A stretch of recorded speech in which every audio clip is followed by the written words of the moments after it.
Hello, all of you. How are you doing?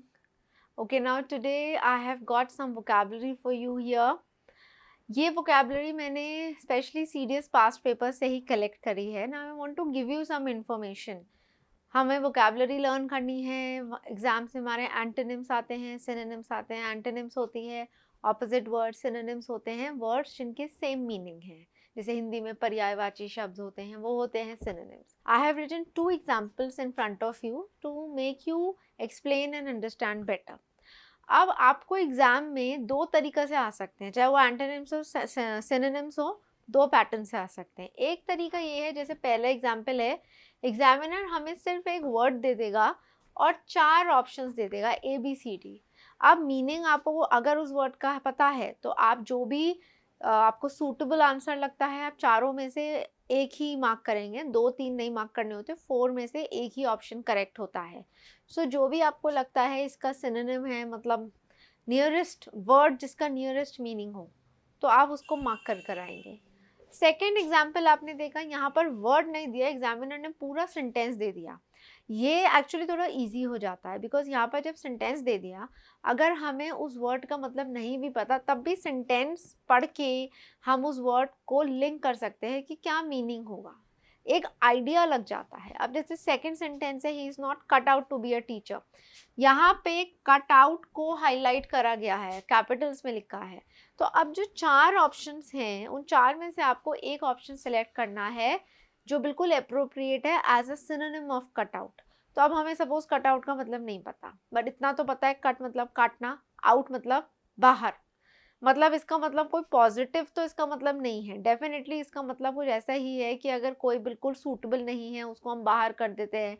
Selection हो रहा है कोई डांस के लिए या क्रिकेट टीम के लिए, तो आउट कर देना, काट देना, मतलब ऑब्वियसली एक नेगेटिव मीनिंग निकल रहा है. किसी को एंटर करना तो नहीं है, किसी को एग्जिट, बाहर का रास्ता दिखा देना, बेसिकली वो ही मतलब निकलता है.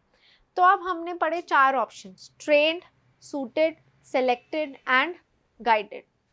यहाँ पर एग्जामिनर ने हमें पहले ही नॉट दिया हुआ है, तो मतलब आपको पता होना चाहिए कि ये not trend, not suited, selected, guided. पहले तो इसमें कंफ्यूज मत होना.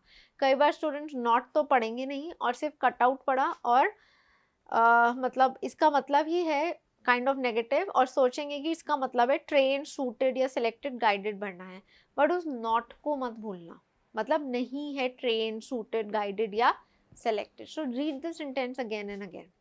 Now these 4 options we have. Cut out, as I told you, बिल्कुल ही जिसको बाहर कर देना. आप किसी को बाहर क्यों करोगे? अगर क्रिकेट टीम का सिलेक्शन हो रहा है, मतलब वो अच्छा नहीं खेल रहा ना, तभी तो आप उसको बाहर करेंगे. अगर वो अच्छा खेल रहा है तो आप उसको टीम से क्यों बाहर करोगे? तो ट्रेंड, या तो वो ट्रेंड नहीं है, या फिर वो टीम के लिए बिल्कुल सूटेबल. सूटेड मतलब नॉट सूटेबल, नॉट अप्रोप्रिएट.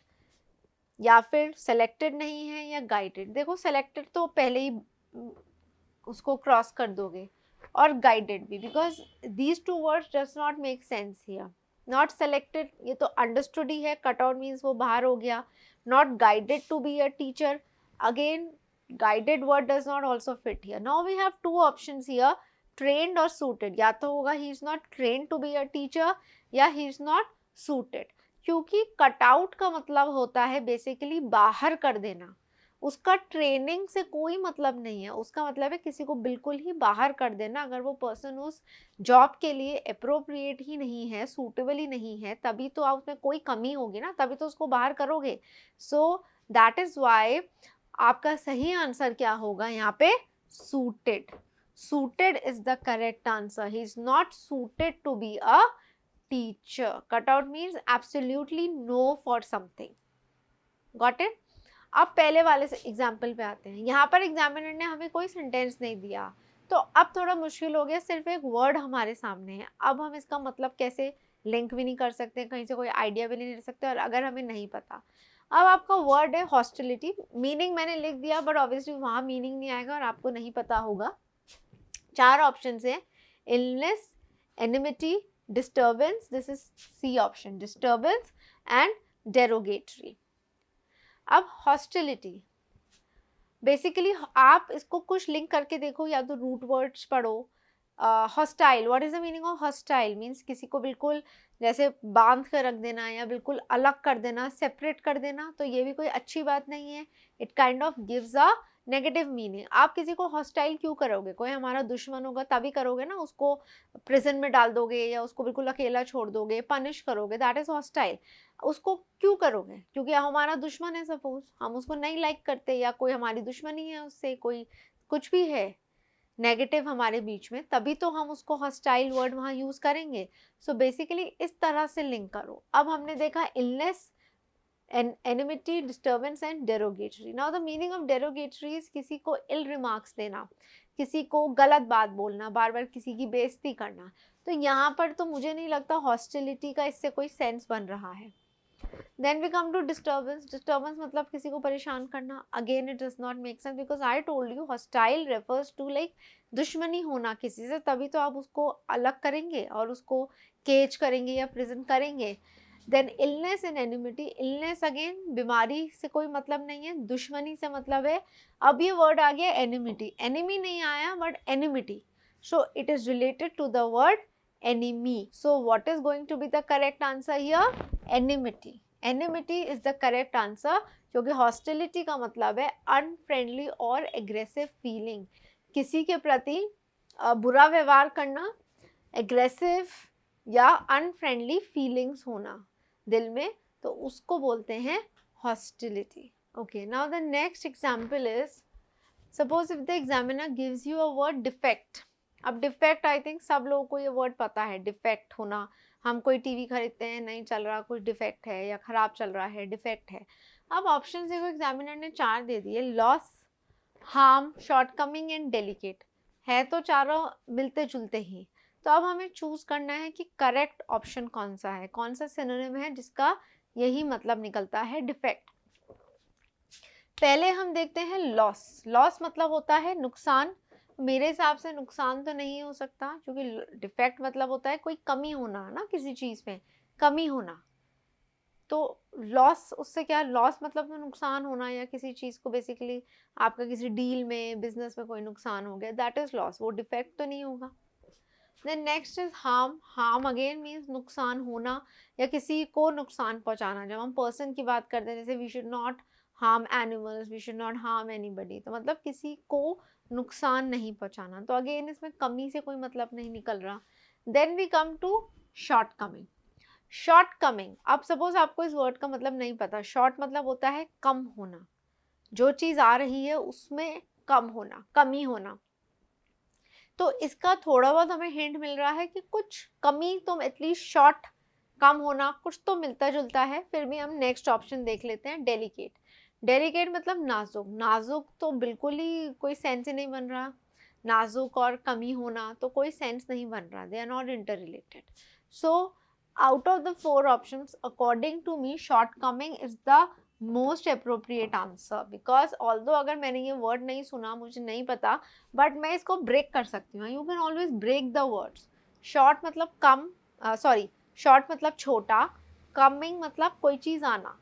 तो जब कोई चीज़ आ रही है और उसमें कुछ कमी है या कमी है, सो उससे सीधा मतलब निकलता है डिफेक्ट का. कोई चीज़ आपने ली है, खरीदी है और उसमें कमी है, तो वो डिफेक्ट ही हो गया.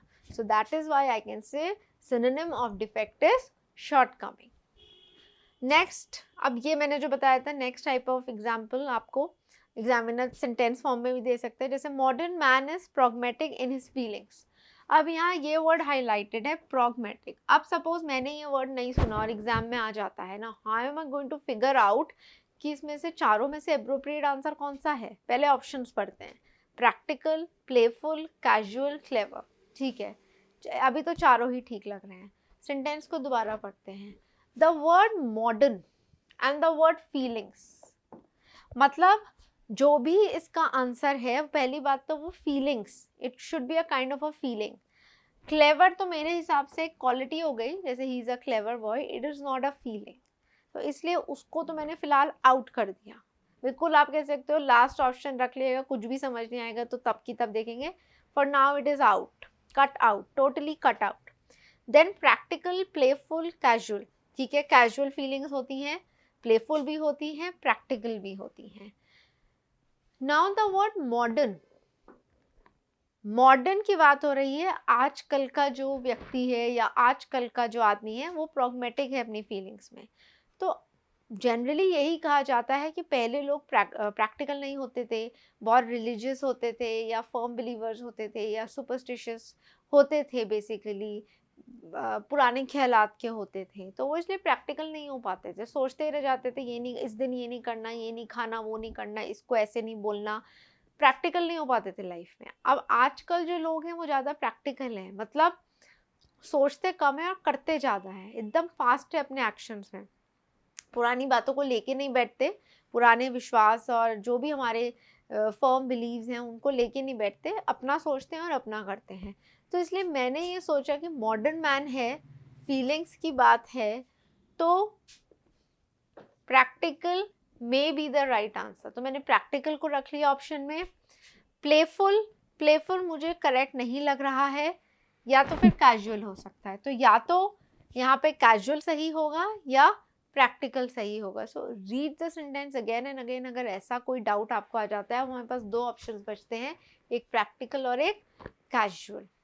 सो now since I don't know the meaning of pragmatic, but I know that the word mention here is modern, modern man की बात हो रही है, मतलब सेंटेंस में कुछ तो वेट है, कुछ तो डिफरेंट है। अगर कैजुअल फीलिंग्स की बात हो रही होती तो शायद वर्ड लिखा होता youngsters, you know, youngsters are casual in their feelings और इन देयर बिहेवियर, बिकॉज वो जो नौजवान है, यंगस्टर्स हैं, वो बड़े कैजुअल होते हैं, मतलब हर चीज़ को बड़ा आराम से लिथार्जिक वे में ले लेते हैं, हो जाएगा काम, आज नहीं कल हो जाएगा। तो मैंने फिर ये सोचा कि कैजुअल वर्ड अगर यहाँ फिट होता तो शायद मॉडर्न मैन नहीं लिखा होता, यंगस्टर्स या यूथ लिखा होता। सिंस यहाँ पे मॉडर्न मैन है, that is why I can say that practical is the right answer.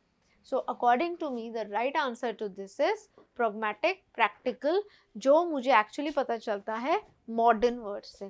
So this is how you have to find out the meaning.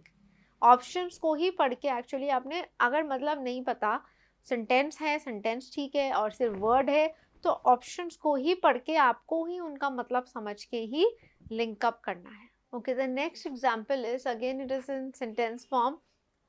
His descriptions are vivid, तो vivid word highlighted है, capitals में है, so we know examiner हमसे इस word का synonym मांग रहा है। अब हमने चारों ऑप्शंस पढ़े, detailed, not suitable, clear and misleading. अब ऐसे पढ़ने में तो चारों ही फिट होते हैं, his descriptions are detail, not suitable या क्लियर, मिसलीडिंग, सब कुछ ही फिट होता है।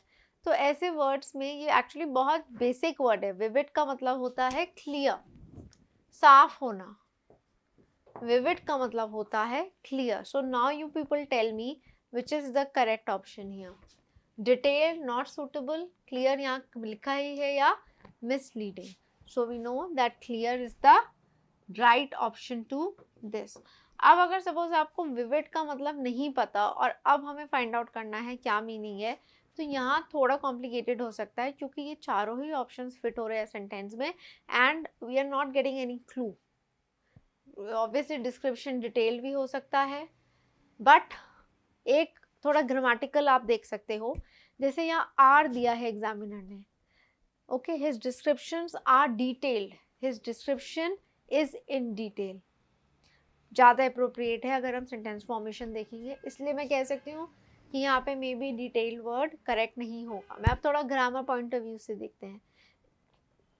His descriptions are not suitable, तो हो सकता है सेंटेंस में कुछ आगे हो, his descriptions are not suitable for so and so class या for so and so team।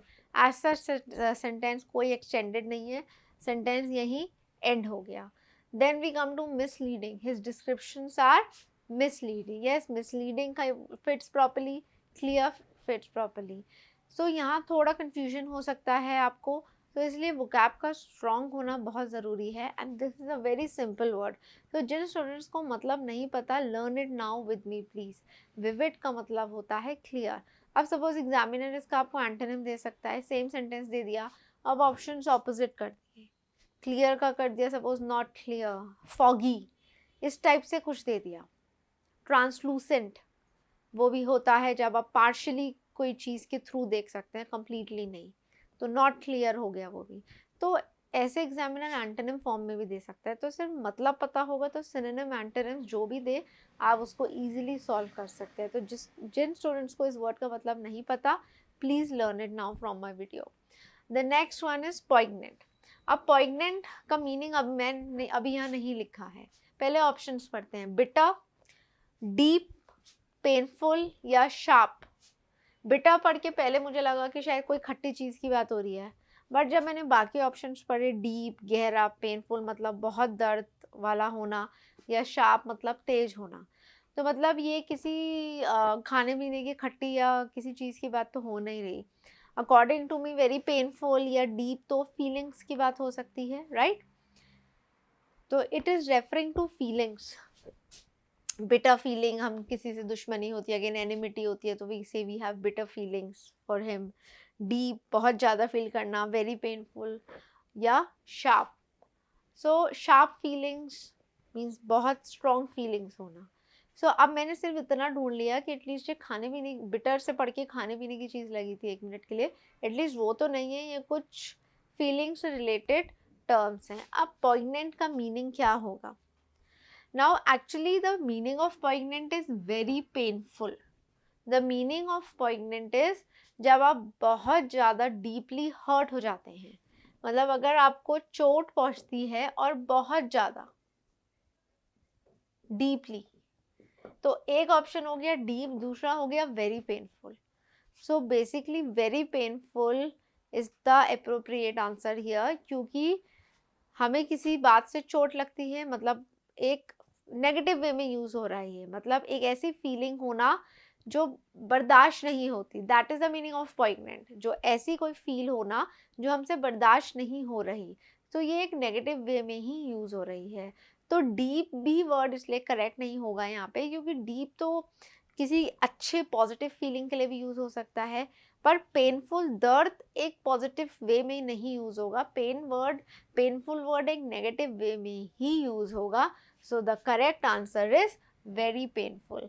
सो जिन स्टूडेंट्स को इस वर्ड का मतलब नहीं पता, please learn it. Poignant means जब हम किसी बात से बहुत बुरी तरह आहत होते हैं, हमारे कई लोग बहुत सेंसिटिव होते हैं, उनके दिल को कोई बात लग जाती है, वो बहुत ज़्यादा दुखी हो जाते हैं, नेगेटिव वे में ऑब्वियसली यूज़ हो रहा है ये, तो उसके लिए हम यूज़ करेंगे वेरी पेनफुल। जब आप अपनी फीलिंग्स किसी के लिए बर्दाश्त नहीं कर पा रहे हैं, क्योंकि आपको बहुत बुरा लग गया, किसी की बात चुभ गई है and it's very very painful, you are not able to tolerate that feeling, उसको हम बोलेंगे पॉइग्नेंट। सो नाउ इस तरह से ये जो मैं आपके साथ आज एग्जाम्पल शेयर कर रही हूँ, इस तरह से एक तो पहले मैंने आपको पैटर्न शेयर करा है CDS का या NDA पेपर का, कि एंटोनिम सिनोनिम से स्ट्रेट अवे नहीं आएंगे, सेंटेंस फॉर्म में भी आ सकते हैं। यस, स्पेशली इन CDS आपको पैसेजेस आते हैं, उसमें भी वर्ड्स अंडरलाइंड होते हैं, मार्क्ड अप होते हैं, उनके भी आपको मीनिंग्स या ऑपोजिट्स लिखने होते हैं। So if I do exercises like this, first of all we are covering a lot of part of your syllabus जहाँ तक वोकैबुलरी कंसर्न है। दूसरा, आपको पैटर्न सीखने को मिल रहा है।